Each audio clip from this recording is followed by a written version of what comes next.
Good afternoon, everyone. Is there anybody in the house? Yeah. Good afternoon and welcome to All Saints Church, Nottinghill, a building which was opened in 1861 and has a rich history in the life of Caribbean people, as it was pivotal in the establishment of the Notting Hill Carnival. And we have here, I'm not sure the right name, but we have Father Charles, who will be the new priest here at Notting Hill. Right, let's start. Can you stand, please? Let them see. Father Charles here of All Saints. I'm very grateful. And we are grateful for them for allowing us to be here. And also a special welcome to our online audience. This is the Errol Barrow Memorial Lecture 2025. My name is Tyrone Roach, and I'm your host this evening. As you know, or some of you may know, Tuesday the 21st of January was Errol Barrow's Day, a public holiday in Barbados, to commemorate the Father of Independence, the first Prime Minister of Barbados and national hero. So today in London, we are holding an event to celebrate His Excellent Errol Barrow. This event is organized by Books and Things, a charitable project that promotes and highlights Caribbean authors who sometimes do not get the exposure they deserve. Books and Things sells new and second-hand books and other variable items. On display are titles by various Caribbean writers. Some of them are in the room. I'm willing to sign your purchases during the interval or at the end of the program, including our presenter, Collin Carter.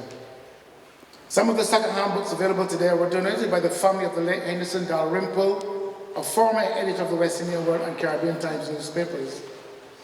In recent years, Books and Things, along with its co-sponsors Barbados Overseas Community and Friends Association, BOCFA, have donated the Harpers for BIM's project book launches and uses its surplus funds to facilitate various community events such as this with our regular host, Marilyn Devonish, who incidentally is away on assignment. Our evening schedule will start with a program by Jeff Hines, the Admiral, Amanda Innes, a tribute to Errol Barrow by Dr. Beverly Gorey. This will be then followed by the highlight of the evening, the Errol Barrow Memorial Lecture by Collin Carter, JP, entitled The Untold Story of Caribbean People. During the interval, refreshments will be on sale, consisting of a array of Bajan delicacies by Just Sweetbread. That's the name I had to think of before then. There will also be a raffle with a number of lovely prizes, so do ensure you buy your tickets from my colleagues at reception. Before we get started, a bit of housekeeping. The toilets are on the right through the open door. Turn right and the toilets at the end of the corridor. We are not aware of any fire drills taking place today, so if the alarm goes off, leg it. Please gather your belongings and head for the main exit where you enter the building or to the right before the toilets. So without any further ado, let's get started. Born in Reading of Barbadian parents, he came to England in 1956. His parents came to England in 1956. He was introduced to steel band music in 1971 at his primary school. He entered the field of calypso in 1985 and was co-founder of the Association of British Calypsonians in 1991. He held various positions on the Reading Community Carnival from 1985 to 202. He was crowned UK Calypso Monarch in 2018. He is a Justice of the Peace and a professional boxing referee and judge. But tonight, ladies and gentlemen, singing his composition, Windrush, please welcome the Admiral. Thank you very much indeed. Thank you, Tyrone, for that wonderful introduction. It's a real pleasure to be here as part of this Errol Barrow Memorial Lecture event. And I think Errol Barrow was like a political calypsonian, but he gave his lyrics in Parliament, and we give our lyrics to you, the people, in conversation. So this tune that I'm going to do here is called the Windrush Generation, and it made me the Calypso Monarch of the UK in 2018, and it's a tribute to all those persons, like my parents and many others, who came to the UK in the early days and has made a way for us and our children and our grandchildren as well. So the Windrush generation, I am the Admiral. Hit me, brother.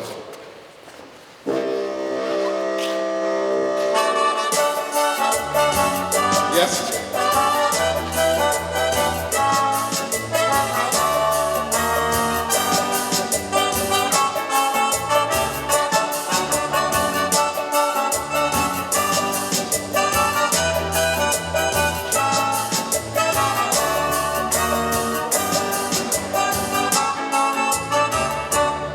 Some people like to relate to this thing that they call Brexit.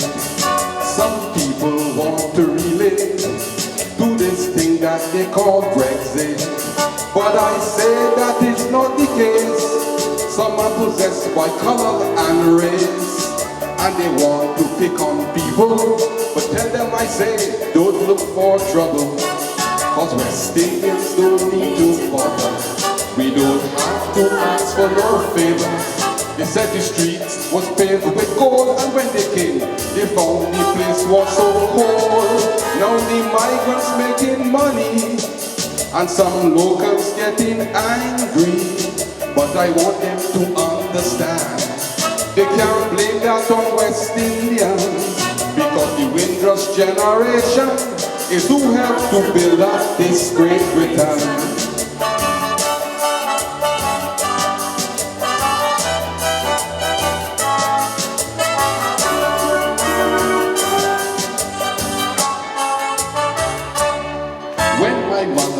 Left the Caribbean for the so-called motherland.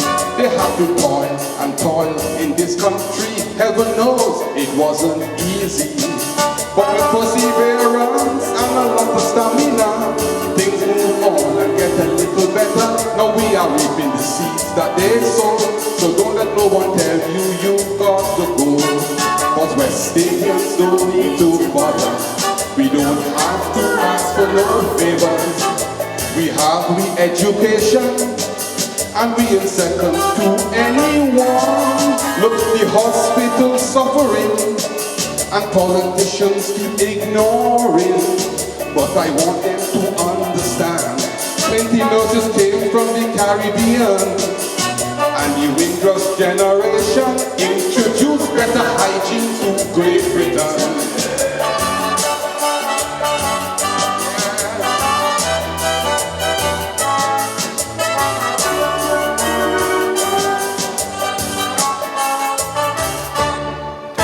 We work in the community and in government. We pay our taxes and we don't lament. We share our culture and our history, and we don't hold no grudges on anybody. But there is little or no recognition for our full integration. Still we don't mourn or cry over it, cause West Indians are truly democratic, and West Indians don't need to bother. We don't have to ask for no favors. We excel in sports and science, and talk of failure is a nonsense. Look, the Chinese make a good takeaway, and Polish people work hard night and day. But it is our intuition that causes all this multiculturalism. So the Windrush generation deserve high praise and adulation.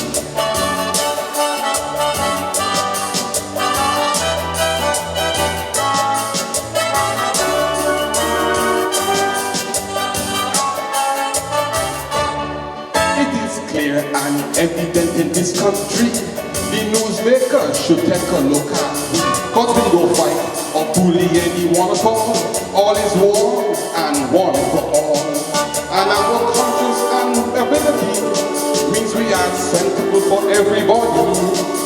So I want them to understand, we are proud people, this man, and William don't need to bother.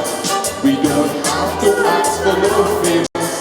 Our carnival is a dream. We reminisce of Africa and the Caribbean. But politicians, the stir of hate should close her gates. But I want them to understand we have a right to fight against racism, because the windrush generation deserve respect and compensation.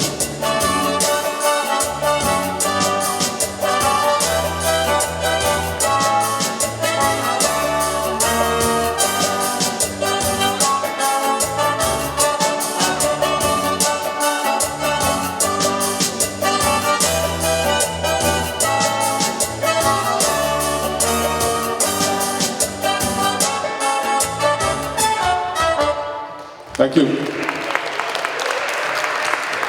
So much, Jeff. One other acknowledgement, do forgive me. Please acknowledge Bishop Rosemary Malik.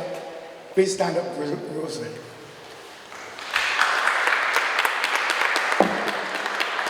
Another Barbadian icon in the room.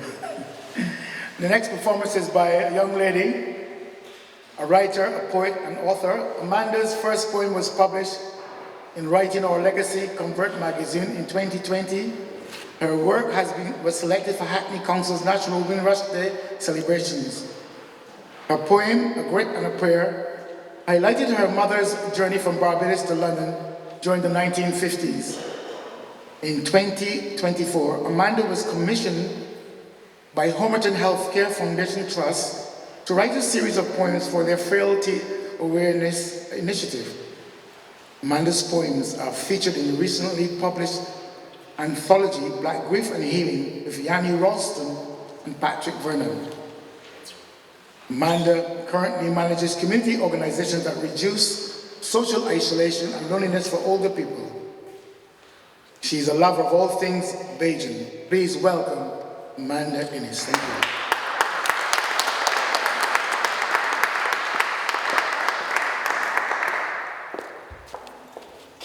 Thank you, Tyrone, and good evening, everyone. I'm going to share a couple of poems today. The first one is called The Gift. I am the color that Mother Nature herself made me, so please don't try to persuade me that I am somehow wrong or try to change me. I am a gift from God, from the heavens up above, and all my melanin does is radiate love. Do not let anyone tell you that you are not good enough, or you are not worthy. For you are born from love. And that love, it flows through you. It's the melanin of which I speak. It's rich, it's black, it's precious, and it flows from your head down to your feet. I am the color that Mother Nature herself made me, so please don't try to persuade me that I'm somehow wrong or try to change me. I am a gift from God, from the heavens up above, and all my melanin does is radiate love. We are black and celestial, and we are linked to the stars because we shine no matter our circumstance, and we never forget who we are. Our ancestors' sacrifices remind us again and again and again, we are born survivors. We are descendants of great women and great men. I am the color that Mother Nature herself made me, so please don't try to persuade me that I'm somehow wrong or try to change me. I am a gift from God, from the heavens up above, and all my melanin does is radiate love. I am proud to be living in this ebony skin. I'm proud to celebrate all Bajan things. I'm proud to watch our children reach for the stars. I'm proud of being black, and I am proud of who we are. I am so very proud to be the color that Mother Nature herself made me. So please don't try to persuade me I'm somehow wrong or try to change me. I am a gift from God, from the heavens up above, and all my melanin does is radiate love. Thank you.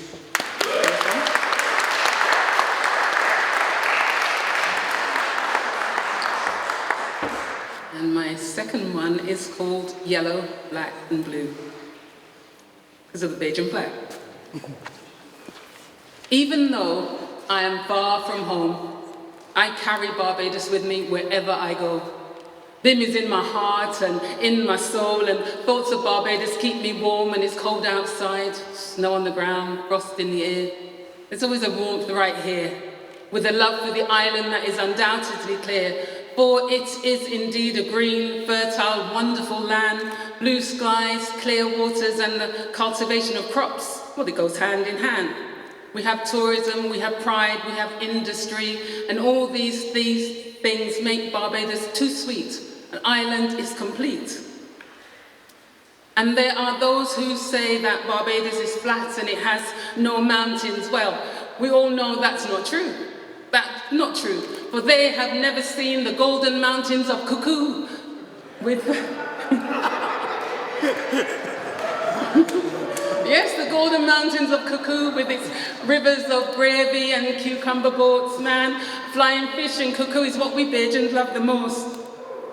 Bin is 166 square miles, 11 parishes, all heavenly designed. And as I think of our island, now republic and free, I think how proud our ancestors looking upon us would be to see their dreams for us now coming true. A nation standing strong, standing proud, yellow, black, and blue. Thank you, everyone.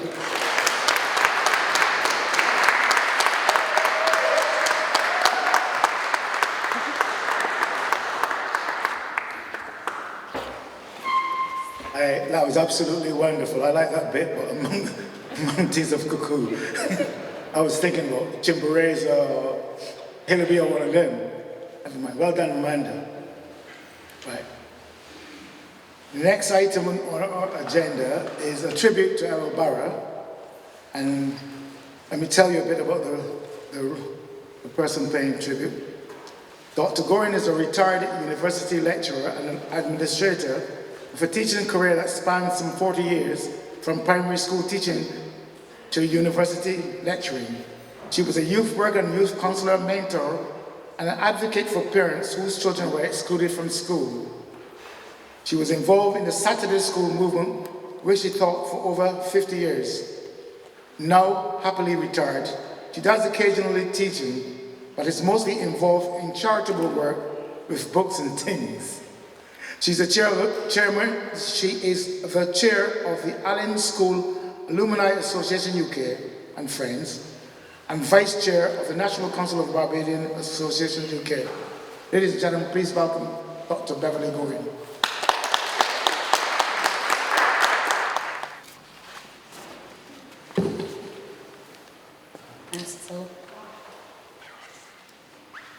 Hello and good afternoon, everybody. So we're here to celebrate, somewhat belatedly, Errol Barrow Day, and later you will hear from Mr. Collin Carter with the memorial lecture.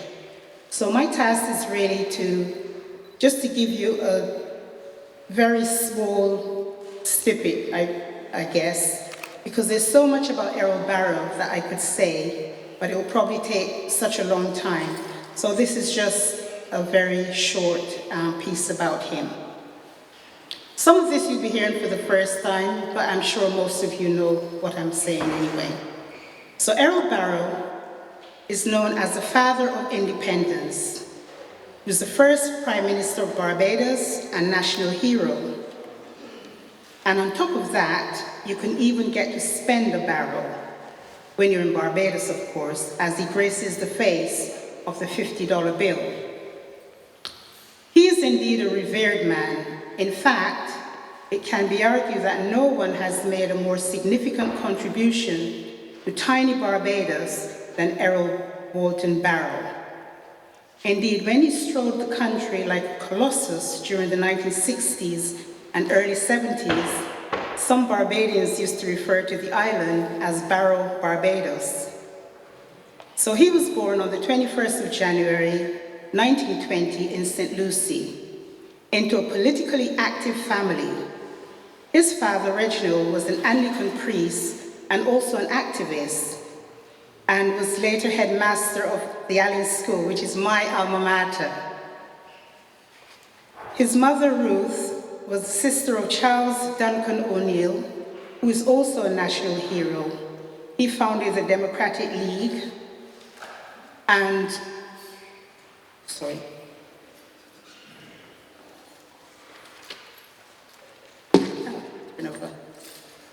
and was an activist who fought for poor and working class. No doubt Barrow was very much influenced by his famous uncle.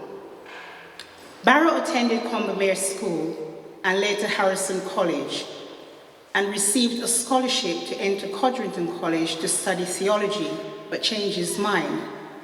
In fact, his sister, Dame Nita Barrow, former Governor General of Barbados, told the story about this. As an elder sister, she was packing for him to go off to college when he said to her, "Those clothes which you have marked for college are going to England. I have joined the Royal Air Force." Apparently, the family had no idea that he had signed up. He saw active service in World War II, and his first sortie included supporting ground forces in the Battle for Arnhem in Germany. One of the prestigious positions he held was personal navigator to the Commander-in-Chief of the British zone of occupied Germany.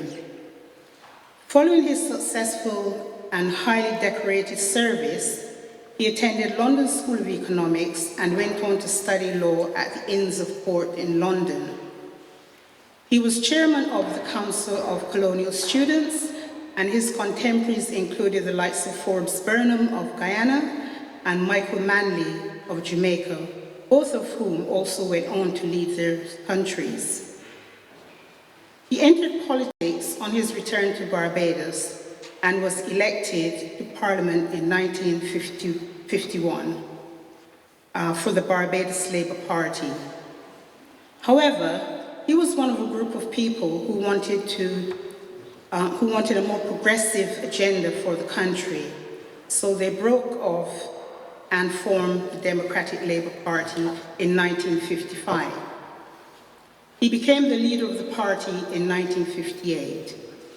His party won the election in 1961 and was then able to introduce many of the progressive policies that revolutionized Barbados and gave hope to many poor and downtrodden, mostly Black Barbadians. In much the same way as the great Dr. Martin Luther King, who championed the cause of Black people in the fight for civil rights in the United States in the 1960s. Historian Alexander Hoyos once noted that Barrow is a graduate of the London School of Economics, brought the resources of a trained lawyer and economist to the cause of progress and reform. Now, some of those transformative policies included the introduction of the National Health Service, Insurance and Social Security, free secondary education, and the founding of Cave Hill campus as part of the University of the West Indies. These remain some of the most impactful initiatives to this day. You see, Barrow believed that the children of servants and plantation workers had the same rights to education as the rich upper and planter classes on the island. So free education was indeed a game changer for poor and working class people in Barbados. Personally, I was one of the early beneficiaries of that policy in the early 1960s when I entered the Allen School, and for that I'm extremely grateful. I think that you can imagine what it was like for poor parents having more than one child going to the Allen School or any other secondary school and not being able to afford the school fees for all of them. So if you imagine the reason why it was such a game changer, because one of the things it did, it actually shielded parents from the sort of guilt of having to decide which child to send on to secondary school for further education or which child to hold back. So that's why I think it was such an important game changer for the whole country. In 1966, he led the island to independence from Britain after his party won elections, thus becoming Barbados' first prime minister. Barrow was also very much a regionalist and was the co-founder of CARIFTA, Caribbean Free Trade Association. And that was a precursor to CARICOM, and that happened in 1965. In 1973, together with Forbes Burnham of Guyana, Dr. Eric Williams of Trinidad and Tobago, Michael Manley of Jamaica, they enacted the Treaty of Chaguaramas, hope I said that right, to strengthen economic relations between the English-speaking Caribbean. He died in 1987, aged just 67. He was declared a national hero in 1998. In 2007, he was recognized as the father of the nation, and his statue was unveiled in Independence Square in the capital, Bridgetown. His birthday on the 21st January was declared a public holiday. Reverend Guy Hewitt, in his book on Errol Barrow called Fathering the Nation, says, and I quote, "Errol Walton Barrow's name is synonymous with the growth and development of Barbados and the modern Caribbean. This courageous, sophisticated, soft-spoken, yet sharp-tongued intellectual giant was the extraordinary leader of a quiet revolution in Barbados and the English-speaking Caribbean." Now that's quite an accolade. Ladies and gentlemen, that was just a short snippet of information about our national hero, the Right Excellent Errol Walton Barrow. I hope you found it interesting and it will inspire you to learn more about this great man. And one last snippet, I know that Amanda referred to cuckoo. I understand that Errol Barrow liked to cook, and apparently he could turn a mean cuckoo. Thank you.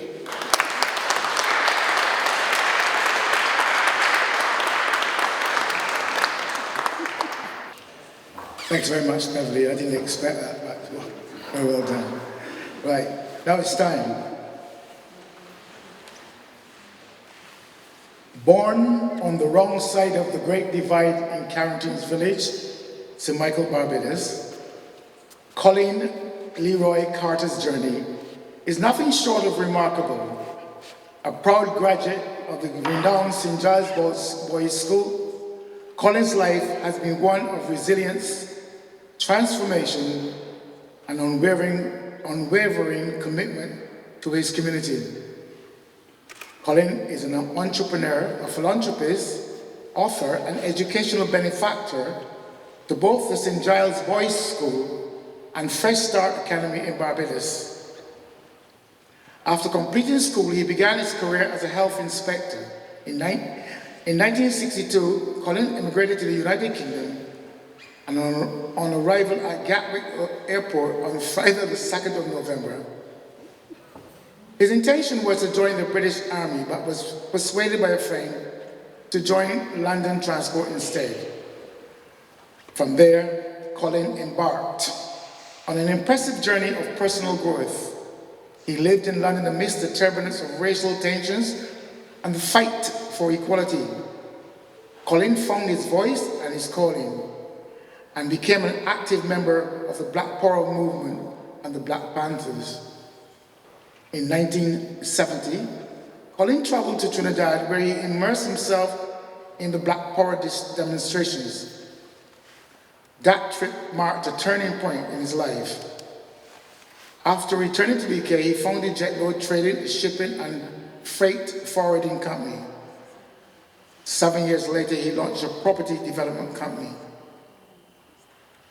By 1992, inspired by a shipping client, Collin established African Caribbean funeral services. The UK's first independently black-owned funeral service. This pioneer business not only facilitated the repatriation of loved ones to their homelands, but also introduced culturally significant, traditionally led funerals for African and Caribbean communities in the UK. And you can think about that, how important it was then and still is now. Filling a void that had previously been unmet, these businesses continue to strive today. Beyond his business ventures, Collin has dedicated much of his time to community development. He is also the author of his autobiography, Walk With Me, which is available at the bookstore. Now, aged 85, Collin is still going strong. He's not just active in the community, serving as a justice of the peace in Barbados since 2021, but he can also be found climbing the mango tree in his garden to pick fruit. Age clearly has not slowed him down. He is living proof you are never too old to reach new heights. I suspect it's a short mango tree, right? Collin Carter's life is a testament to the power of vision, resilience, and an unyielding commitment to community and cultural empowerment. It is with considerable pride and honor that we welcome him here today to share his inspiring story and invaluable insights into the untold story of the Caribbean people. Please welcome Collin Carter.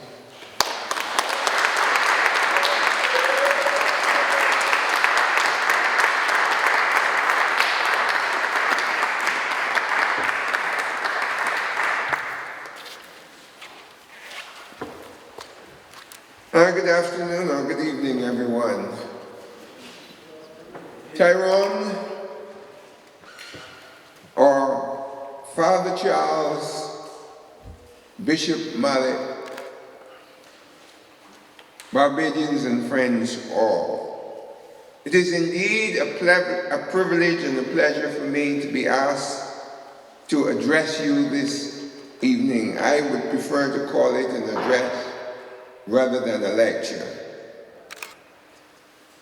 As I sat there listening to the exploits of the founder of independence, the thought entered my mind that all of us are standing on the shoulders of those who went before us. Hence, I would like you to please stand and bow your heads, a minute's silence for all of those on whose shoulders we stand.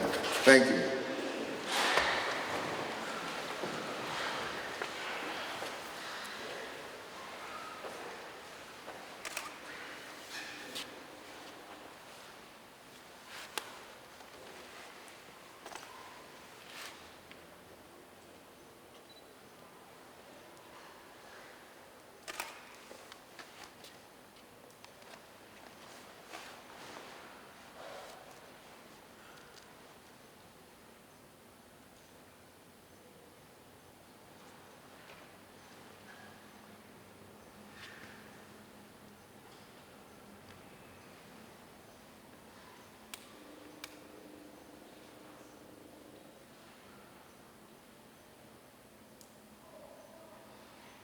Thank you. Please be seated.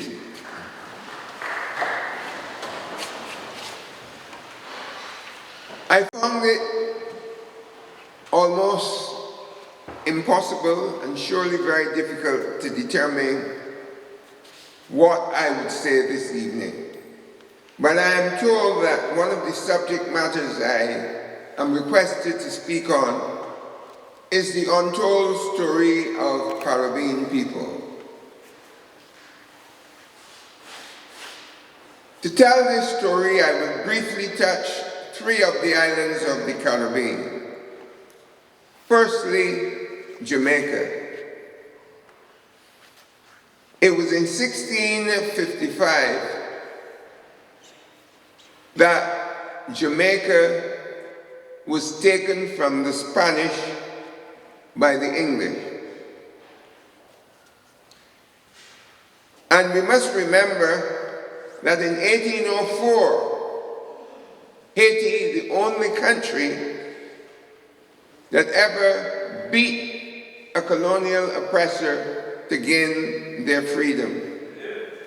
And for that, they had to pay a substantial amount of money to France, 1.3 million at that time, for fighting for their freedom. But not only did Haiti do that, something that you all don't know is that Simon Bolivar asked the Haitians to support him in his revolutionary struggle in gaining independence for Venezuela. And Christopher at the time said, "I will help you under one condition." And that condition was, any slave finding his or herself in Venezuela would be free people.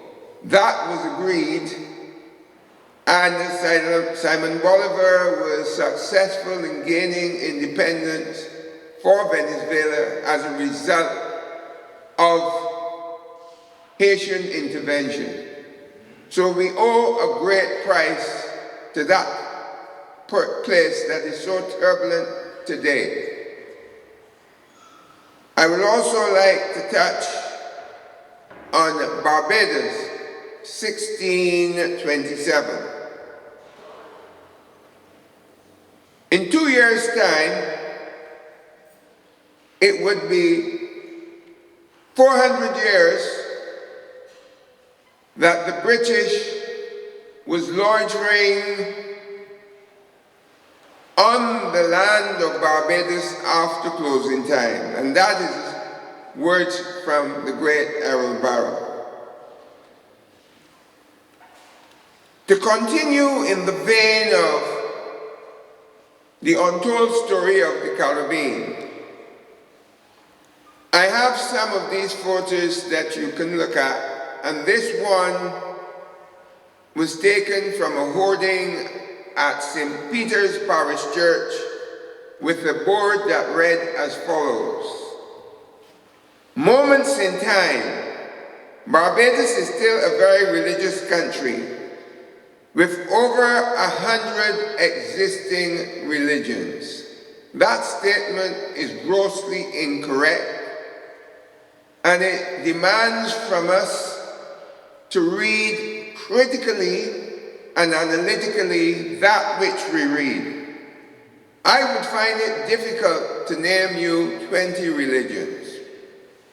So what the writer was talking about was probably Christian denominations.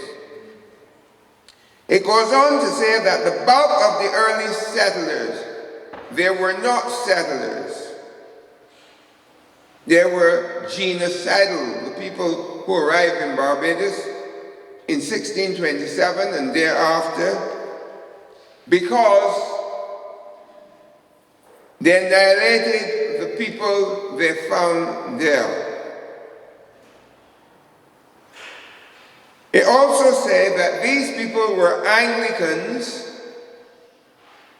meaning members of the Church of England, and that became the religion of the enslaved. I will later touch on how and what they did to the slaves with their branch of religion. I have also photographed from the front of the Barbados Democratic Labour Party's last manifesto what they call a history of 6,000 years of Barbados. And I believe over the 6,000 years, Barbados would have risen from the seabed.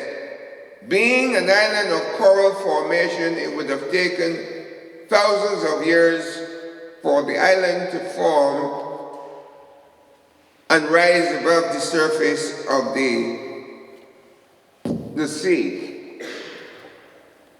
I have had this enlarged many times, and it will be there for you all to have a look. This is what it says, and this appears on the front cover of the Barbados Labour Party's last manifesto. And this is what it said, and I want you to listen carefully. It relates to a new green area in Bridgetown that was once equivalent to Hyde Park Corner or Speaker's Corner. And that area is known as Golden Square.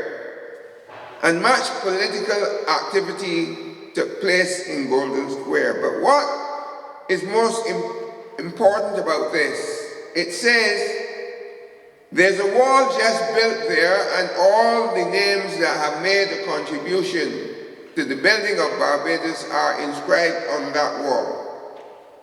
And this says, this wall commemorates the unsung heroes of Barbados who have built the country over the last 6,000 years of its existence.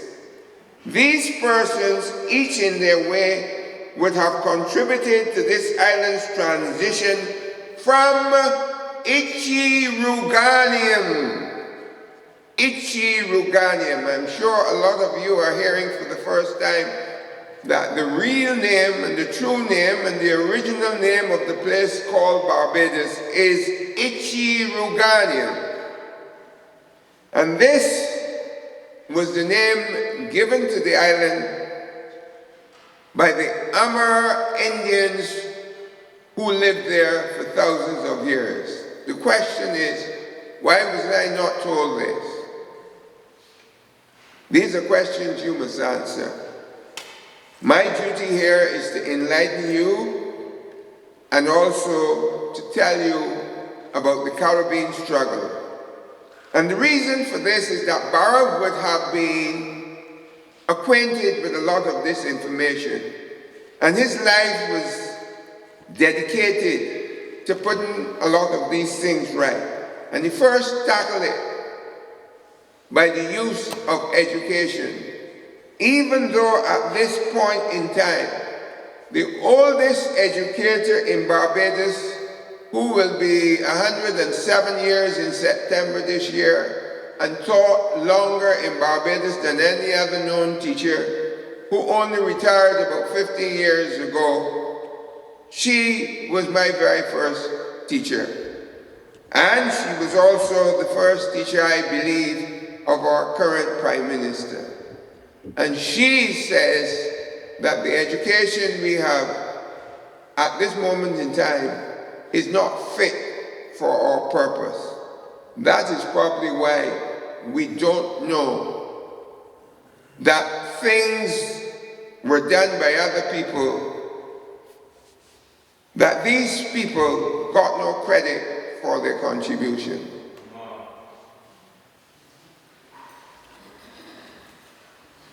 I have another exhibit which I would like you all to see after. I have a few copies and you can, they're not enough for everybody to take away one, but I would want you to have a look at them and ponder them well. This one, the relationship today, since the slaves were taken to the Carolinas after they have been seasoned in Barbados. The word season here really means social engineering. You take a free man and turn him into a slave. And that was done by social engineering. I can tell you that my original birth certificate don't carry my name on it. And I was born in 1940. And the reason for that, you had to wait, or the parents of the child had to wait until that child was christened to get a Christian name.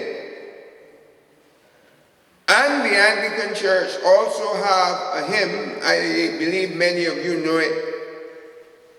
I was made a Christian when my name was given. Now that was part of the social engineering. And that was the role of the early Anglican Church in Barbados. It is ironic that I'm giving this talk in an Anglican church, a fitting place to do that. I'm speaking truth, I'm not knocking the church. Then By the time I was 21 years old, they took me to the Methodist Church for me to get my Christian name. To get to the Methodist Church, whoever took me would have passed 3 Anglican churches. I was born out of wedlock, as they said, hence being Christian in an Anglican church, we would have to be a member of that church,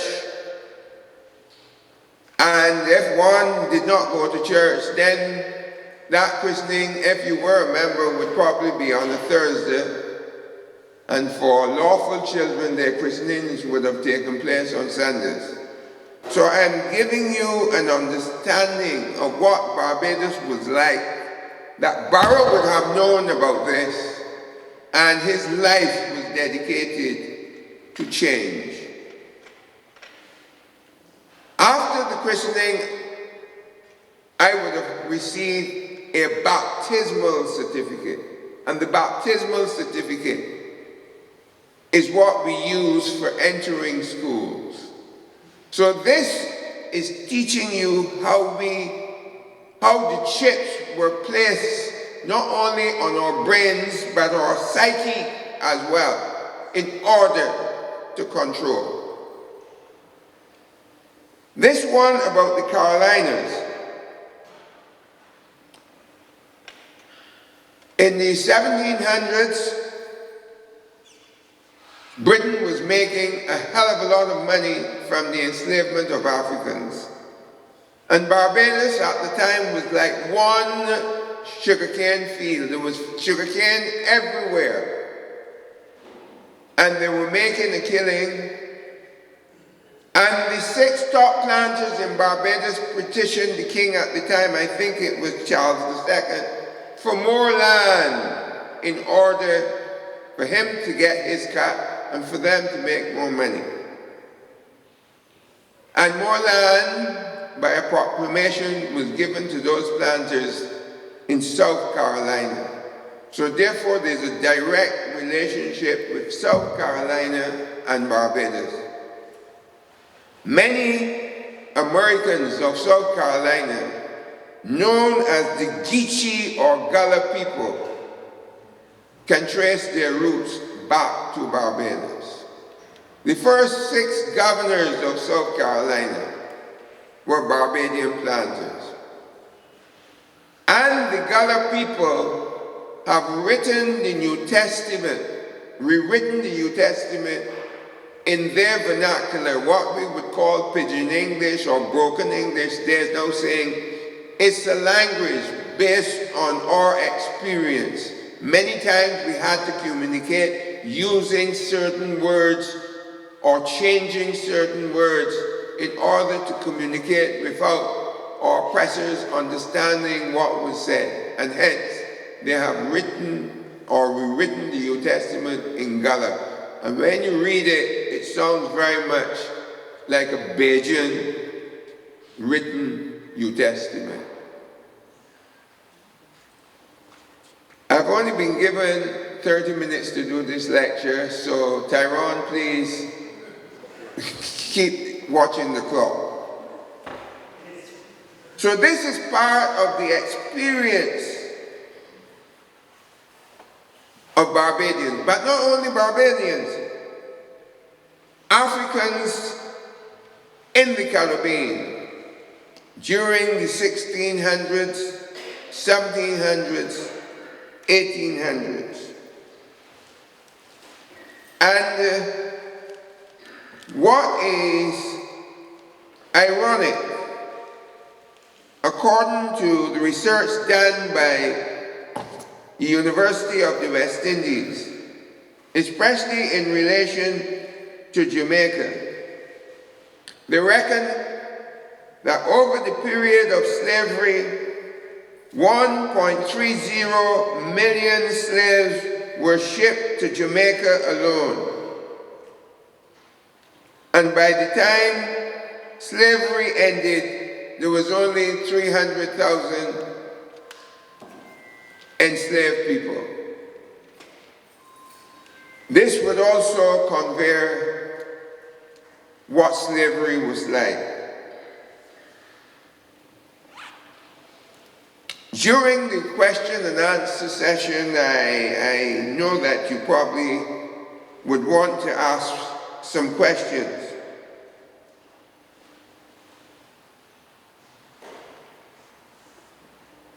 According to my relationship with Errol Barrow was a personal one during his last days.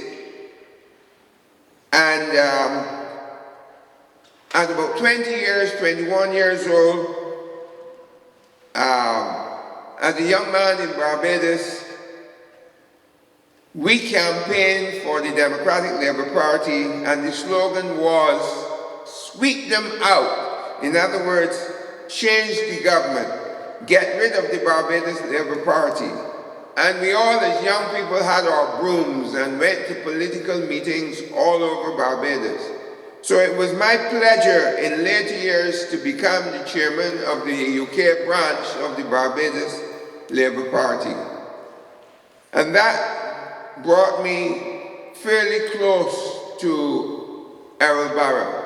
I received a phone call from the High Commission one day, and they asked me, where do they sell Persian rugs at reasonable prices? And I said, I don't know about prices, but I know there was an outlet in Camden that sold Persian rugs. They said that the Prime Minister is here. He was staying in a bread and breakfast in Earl's Court. And they asked if you could go and pick him up and take him there to buy a rug. And I did. And he said to me, I want you to ship it home for me, Collin. And then he asked me the question, where could I get some good Bajan food to eat? And I might remind you that not only was he a good cook, there's a cookbook attributed to him, and the title of it is Privilege. And he was the Prime Minister that you might find yourself standing behind or in front of in the supermarkets checking out. And I remember taking him to Biwi's restaurant, which was owned at the time by Sam and Ann Ramguli on Stroud Green Road in Finsbury Park. And we went there, and I said to Ann before we got there, she asked me, well, what the Prime Minister would eat? And I said, give him a cuckoo workout. And she said, but I ain't got no flying fish. I said, find some other fish and steam it. And we went there. And after we ate, he said, man, Collin, I would like to drink a mile and bitter. I haven't had one in many years. And I said to him, there's a pub next door. And we went to the pub. It was a summer's day, and we sat on a bench in front of the pub. And I sat patiently listening to him. One of the things he told me that I have used for my own benefit. He said he was 17 years old when he skived from Harson's College School in 1937 to go into Queen's Park Steel Shed to listen to the late, great Marcus Mosiah Garvey addressing Barbadians. And he told me that he remembered Garvey saying that there was an old adage, early to bed and early to rise makes a man healthy, wealthy, and wise. But Garvey said that was damn stupidness. You sleep too much. Lay to bed and get up early, and not only put in the hours, but put something into the hours. And he said, I've lived by that. And I have borrowed that from our late Prime Minister. So we had that kind of relationship. It is a little bit unfortunate that we do not have a PowerPoint facilities here, because I have a lot of old VHS videos and so forth with him, and the conversations that we had, etc., that would have been beneficial to you. I've just been told that my time is up. Thank you. No? You have 5 minutes. 5 minutes, thank you. I don't know how they can ask me to speak for half an hour on these subjects, because I can speak for half of a year on this subject matter. And I do hope that you're finding it interesting. But I've never heard anyone said this, but our first black premier, Grantley Adams, I think that Barrow had to do what he had to do after returning to Barbados. But he felt that premier at the time, because you became a prime minister only after we got independence. Prior to that, the chief politician was referred to as premier.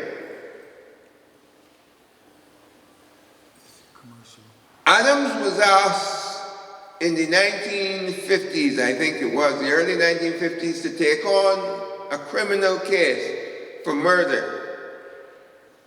In this case, 2 little black boys picking what we call rabbit meat, because a lot of us kept rabbits and chickens at the door, all to supplement the food budget. And this planter fired from his great house at them, and one was killed on the spot with a bullet. And at that time, Barbados was a bit of a melting pot. And the reason why it was a bit of a melting pot is because on the 26th of July 1937, 3 years before I was born, the people of Barbados decided we had had enough. And they revolted. They call it in Barbados a riot, I call it revolt, or they rebelled. And 14 Barbadians were shot by the police on the spot. It is unfortunate that our governments over the years have not seen it fitting to give a proper memorial in a space like Bridgetown. These are the people that Barrow also knew that he was standing on their shoulders. They paid the ultimate price. And that is why when I ask you to stand for a minute in silence, it is all of these people on whose shoulders we stand that I remember them. Barrow would also have understood that. Not only that, from 1937, the Barbadian society started to gain profound consciousness. After that uprising in 1937, I think the year after, Britain sent down a commission to find out, well, why this peaceful island, what happened? And they realized then that the wages paid in 1937 was the same as in 1838 when the Barbadian slaves got their freedom. Hardly anything had changed. So when we think that slavery was finished a long time ago, as far as I'm concerned, slavery existed in the 1930s in Barbados. Hardly anything had changed. I think the wages people were receiving was a shilling a day. I can also refer you to the movement of the people, primarily from Barbados and Jamaica in the early 1800s, when many Barbadians, the numbers vary from 20,000 to 50,000, left Barbados to go to Panama to build the Panama Canal.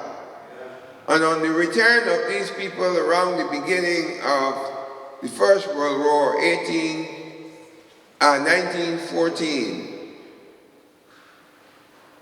they were the ones who were able to buy a piece of land. First blacks to be able to buy a piece of land in Barbados. And during the riots of 1937, you couldn't vote in Barbados unless you had land, and women did not have the vote. 13 years after those riots, we had a majority black government. So our development is based on the shedding of blood. Our ancestors paid the ultimate price. Not only the Bassa Rebellion, not only the Coffee Rebellion, not only the Tony Rebellion, and these are plantations rebellions where the slaves rebelled and decided to fight back. It was unfortunate that they weren't successful, or as successful as what happened in Haiti in the 1800s. So this evening, if you take away nothing else, I would like you to remember those heroes on whose shoulders we stand throughout the Caribbean. It is imperative that we have a good knowledge of our history. Use that history to give us dignity. And with hard work, the impact of that hard work should be able to bring about our true independence, our true liberation. I thank you.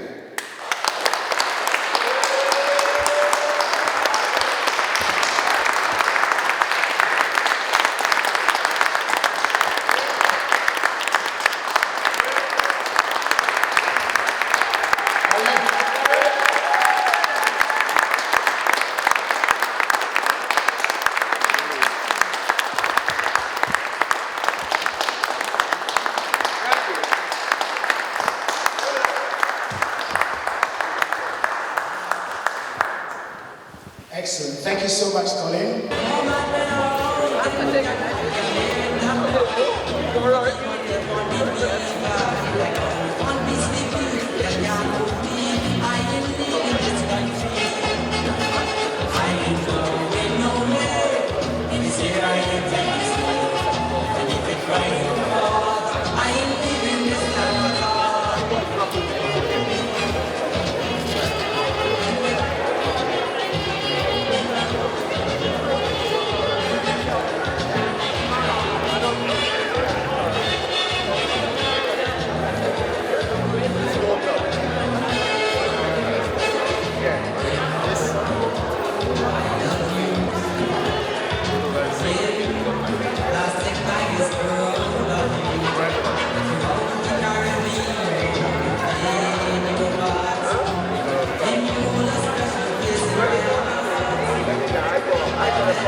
Yo, okay, camera.